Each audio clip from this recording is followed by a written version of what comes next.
Hi, my name is Maureen Fitzpatrick, and I'm a Senior Human Resources Generalist at Lowell General Hospital.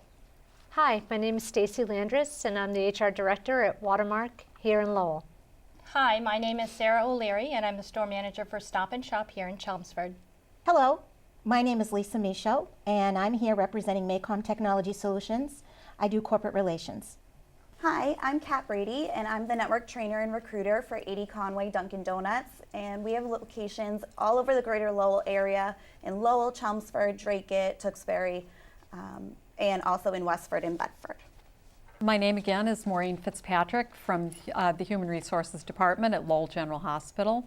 We're here today to talk about the upcoming job fair, which will be held at Lowell High on Thursday, May 5th from 3 to 5 p.m. in the high school cafeteria. Today's focus, we're actually joined today by a number of employers in the area, and our focus today is really the students' job search, the interview process, and then also tips for succeeding in the position after being offered and accepting a position. We're going to start off talking about how to complete a job application. So super important, you want to make sure that you read the application before you begin writing and follow the instructions. It's important for your application to be complete, correct, and accurate with no errors. The application is going to ask you a lot of personal questions.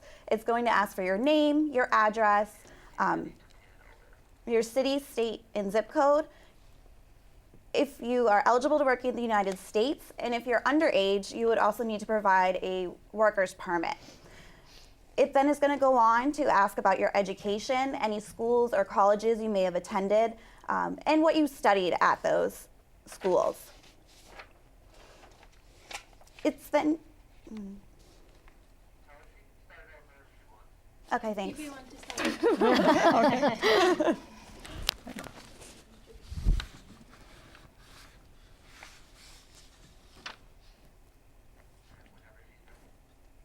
Okay. We're going to start off today talking about how to fill out job applications. It's very important that you want to make sure that you read the application before you begin writing and follow the instructions. The job application needs to be complete, correct with no errors, and accurate. It's going to start off asking you some personal information about yourself. It's going to ask for your name, your address, including the city, state, and zip code, if you're eligible to work in the United States, and then it's going to go into talking about what sort of education you've had. So what schools or colleges you've attended and what you've studied there. If you graduated, it will also ask for your graduation dates. Then it's going to go into the position that you're applying for. So you want to fill in the title of the job that you want, the hours and days that you're available to work, and when you can start working. It's very important to be honest on your application with the hours and days you're available to work so that the hiring manager knows if they have a spot available for you or not. Then the application is going to ask you about any previous employment information you may have. So you would want to fill in any company's name, address, and phone number that you've previously worked for, your supervisor's name, your dates of employment, your wage, whether it be salary or hourly wage, and your reason for leaving. You're then going to want to fill in your references. It's a good idea to list at least 3, and you want to include their name, job title, or relation to you, their address, and their phone number. And one thing that's really great is if you're filling out the application in person, to be sure to include a professional-looking resume, and that will really help you stand out.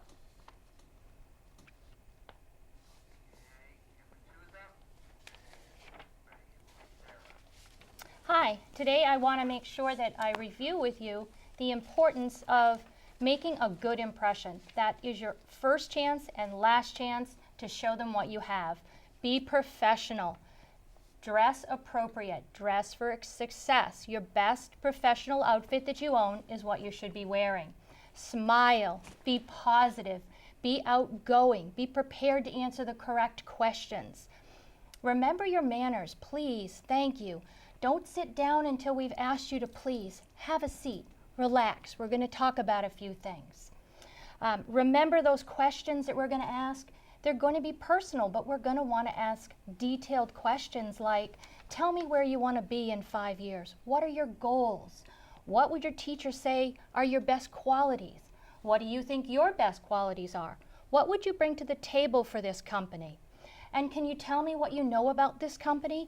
Don't just go in blind and assume that they think that you're just coming off the street. Know something about that company that you're applying for. It's important to show that you think that that company is the #1 job that you want to have.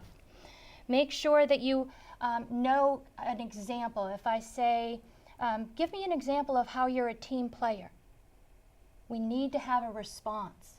Let me know what you think is your best attribute. What can you bring to the table for me? Always make sure that you're leaving with a really good, solid first impression, because it's the only shot you've got. And leading into that is, again, building on the interview process itself. So what are some important points to remember during the interview process? What I would say first and foremost is that the job interview is your chance to sell yourself. So really, this is your chance to shine as a candidate, and you do want to make sure that when the employer is meeting you, when you're talking with them, that you're bringing forth your best attributes and qualities that will really benefit the employer, will make you stand out. As Kat said at one time, will give you that wow factor. So you do want to make sure that you put that forward. Also, interviewing itself can be a kind of a nerve-wracking experience. So it's a good idea to just relax, to take a deep breath, and start as you start this process.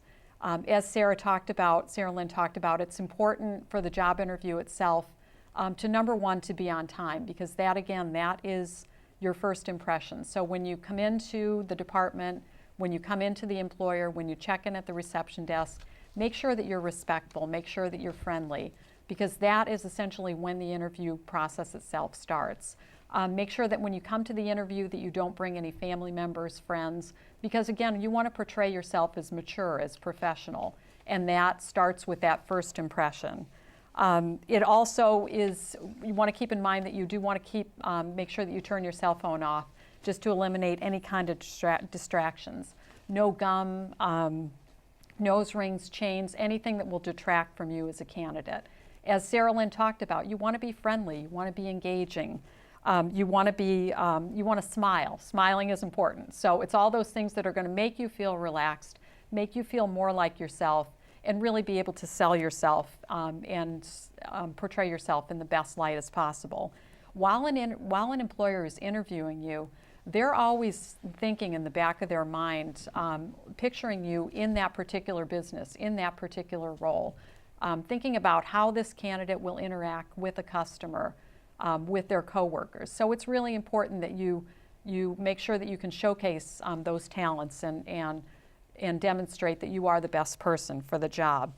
Be prepared, as Sarah Lynn said. Make sure that you know the position that you're interviewing for. You understand essentially what the job duties are. You have information about the company so that you can ask educated questions. And you can make it a discussion rather than an inquisition, that it should be a discussion, it should be a conversation with the person conducting the interview. Keep away from negative comments. Everyone at some point in their life has had a less than favorable, possibly, experience with an employer. So it's best to keep the interview in a positive light so that you can make sure that the interview itself takes a positive direction. At the end of the interview, you do want to make sure that you shake hands, make direct eye contact, and then also make sure that you know what the next steps are. So you can ask the interviewer what the time frame would be for making a decision, when you should follow up. Make sure you get their name and their title, because it's a nice touch to be able to send a thank you note or a thank you email. Again, showing interest in the position and in the employer. The next step then again is, and this is really a critical part of the job search and interview process, is really dressing for success. And all of us have heard that at some point dressing for success, an impression is made in the first 5 seconds really of meeting someone. So your appearance makes a statement about you in terms of how you feel about yourself as a professional. And it also gives the employer a glimpse into how you would represent their company.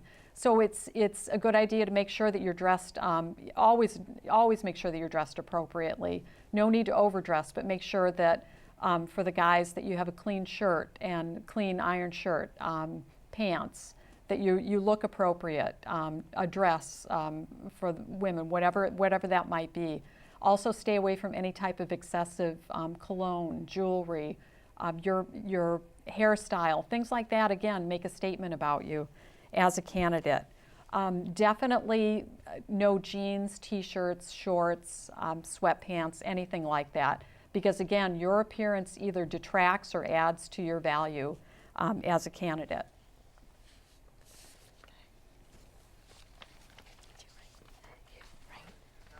Okay. Who's that? Who's that next? Who's next? I think so. Hi. Yeah, Lisa, you're next. My name is Lisa Michaud. Once again, I'm here representing Maycom Technology Solutions from Lowell, Mass. And I'm here to talk to you about the responsibility that you will have once you obtain a position at a company. One of the first things that you should know when you are negotiating hours is to make sure that you include what time you're available. Make sure that you consider your school timeline. Make sure if you have another part-time job, you have family responsibilities, extracurricular activities, that you consider this when discussing those hours that you're available. They are counting on you, and your word means everything. It represents who you are, it speaks to your credibility and your integrity, and they want to be able to trust you. This is your first point of building trust. Be willing to learn. Are you coachable? Are you teachable? Are you willing to learn something that you may be uncomfortable with? Are you looking to be stretched? This is the time that you want to bring this up to your immediate supervisor and discuss things that you are interested in as well. Concentrate on your job. In the workplace, oftentimes people can get caught up in the noise. They can get caught up in the gossip that goes around the office. Try to make sure that you stay away from that noise. Focus on your job and what it is that you need to do a good job. That way you will stand out, and again, you will continue to build trust. Make sure you have an attitude of excellence. You always want to have a good work ethic. People will notice this about you. It won't just be management that will notice, it will also be your peers. And first and foremost, you will know. And that is when you will exude confidence and you will be able to take on any task that will be given to you. Also be flexible. Things don't always go as they seem. You may have an agenda when you arrive that day. It may totally be blown up 5 minutes after you walk in the door. That's okay. You need to be able to move from one situation to another, and you need to be able to take on different tasks as asked with a good attitude, and if you don't know exactly how to do it, with an open mind, being completely teachable. Maintain your confidentiality. Sometimes at work we do build relationships that become somewhat confidential. You want to be that person that is like Velcro. Whatever comes to you stays with you. If you start to speak about others or information that you've overheard, again, that trustworthiness will not be there for you. It is monumentally important to be credible, to be authentic, to be trustworthy, and to represent yourself well so that you can represent the company well.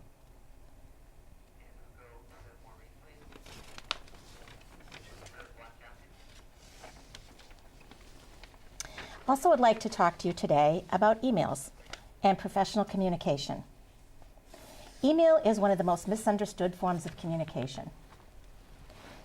One of the things that I have experienced in the workplace over a number of years is that when you start to exchange emails, oftentimes there's a tone that's perceived. If you have an email that seems somewhat negative, or to you, you might have the perception that it does have a tone, pick up the phone. Call the person that you're communicating with. Alleviate any stress or any confusion going forward. If you're unable to reach them by phone, perhaps you wait a while, or maybe you stop by their office. Face-to-face communication or voicemail is a lot easier to understand and to communicate with than email at times. So I'd like you to keep that into consideration. Make sure that when you're sending an email, you're spelling the recipient's name correctly. Some people become very offended at the way that people spell their names, especially if they provided the information in a previous email. Always use your spell check. Spell check is important too. Again, you're representing yourself, your education, and the company when you're communicating, whether it's internally or externally. Also make sure that you are grammatically correct. Again, you want to make sure that your professionalism is shining forth. Always include a greeting and a signature. Even though they know it's you, and you might have a signature, electronic signature at the bottom of the email, you still want to make sure that you sign it. No smiley faces, no emojis. Just make sure it's straight, professional. Get to the point. If you are able to not narrate, but use bullet points, oftentimes in a busy situation, that is a good way to communicate as well. And lastly, I think the best tip that I could give you when using email is stop to think before you hit send. Don't always hit reply to all when there are several parties on the email, because sometimes you might say something you don't want someone else to know.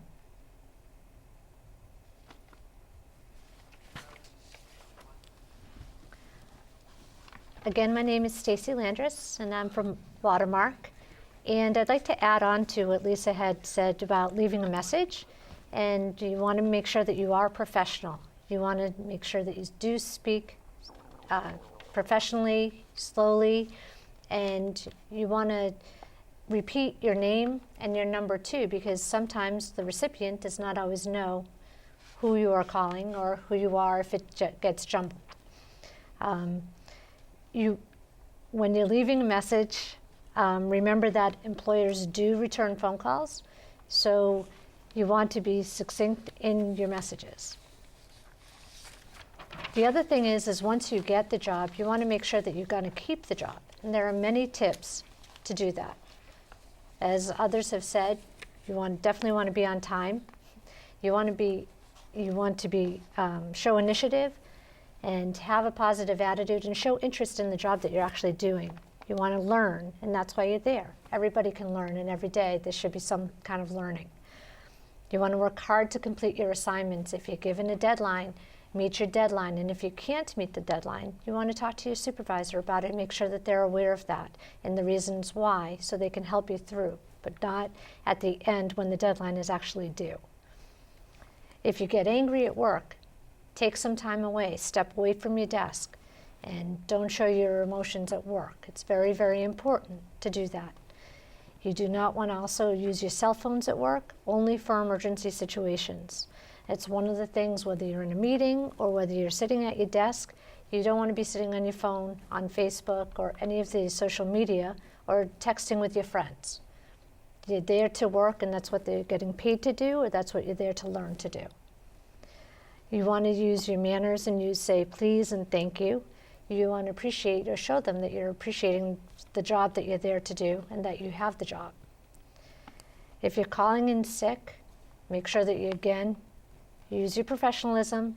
You want to say your full name, why you're out, and when you're expected to be back. And if there's a number to be reached at, so they can reach you back, because they don't always have the number handy for you. Another thing you want to make sure is you do not swear. That is very important, and not everybody appreciates that. It's a professional environment, and you don't want to take what you use outside of work into work. You want to listen carefully to instructions. The instructions are very important. If you do not understand, you want to make sure that you ask the right questions, or just continue to ask questions. People are there to help. And if you don't ask the questions, then you're not going to know that you're doing the right thing. Stacy has really made a lot of great points just relating to success on the job. What goes along with the material that Stacy has covered is also safety. Safety and safety awareness are really an important part of any position. So it is important, first and foremost, from a practical aspect, to learn and really follow all the safety rules of your company or your employer. Some employers have a formal orientation, which they'll walk through the safety plan and any kind of processes that are necessary for your particular position. You do want to use safety equipment if that's required in your role, so whether that would be goggles, gloves, any type of protective equipment.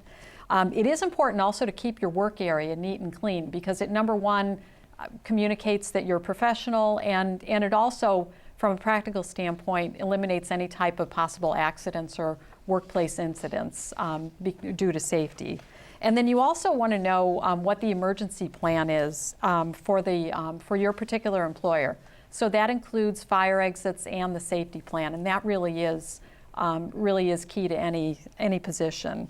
If you notice as an employee any type of health or safety hazard, you do want to report that to your supervisor. So don't be afraid to speak up. If you see something, say something, because again, it all leads towards workplace safety. For more information on our programs, please call Beatrice Sierra at 978-805-4813, or feel free to reach out to her with a professional email at beatrice.sierra@cclowell.org. Also, be sure to join us at our 2016 Youth Job Fair. That's going to be on Thursday, May 5th from 3 to 5 p.m. At the Lowell High School in the main cafeteria. We're welcoming all high school students, and please bring several copies of your resume and come prepared to complete applications and talk to employers on the spot. Remember, you want to maintain a positive attitude. You want to show your interest, your enthusiasm, and your passion for what you're doing. You want to have the energy when you walk in the door, and that could be walking into the building, because you never know who you're going to meet in the hallways, in the elevator, or on the stairwell. And you want to show them you're a people person. All of these elements are basically 40% of your interview. I would say what's also important is to really make sure that during the job fair itself, just to keep in mind that that is part of the interview process. So while you may not be talking with an employer, all eyes are on you. So at all times, you do want to make sure that you're maintaining yourself in a professional and a mature manner. This is a great opportunity, and every position leads to some type of valuable skill or experience that can be used later on in life. So definitely, please take advantage of this great opportunity. Hi, my name is Carolina, and I want to invite all the students from all areas from Lowell, Drake, Tewksbury, Chelmsford, and Tyngsboro to come and join us at the job fair that's going to be happening at Lowell High on May 5th, which is a Thursday. It's going to be at 3 o'clock to 5, and we suggest that people bring a lot of copies of their resume, and they should come and be dressed to impress, and because you're going to be talking to a lot of managers, and there's going to be some managers that are going to hire on the spot, so be prepared to talk to them and to impress them, and we hope to see you at the job fair. Hi, my name is Beatrice Sierra from Greater Lowell Workforce Investment Board. I want to invite all employers to come to enjoy us this job fair. If you want to participate, please call me. Remember, many kids are looking for part-time job, and you can be very important in the lives of these kids. We need your help. Come enjoy us at the job fair. If you want to be there, please call me. My number is 978-805-4813.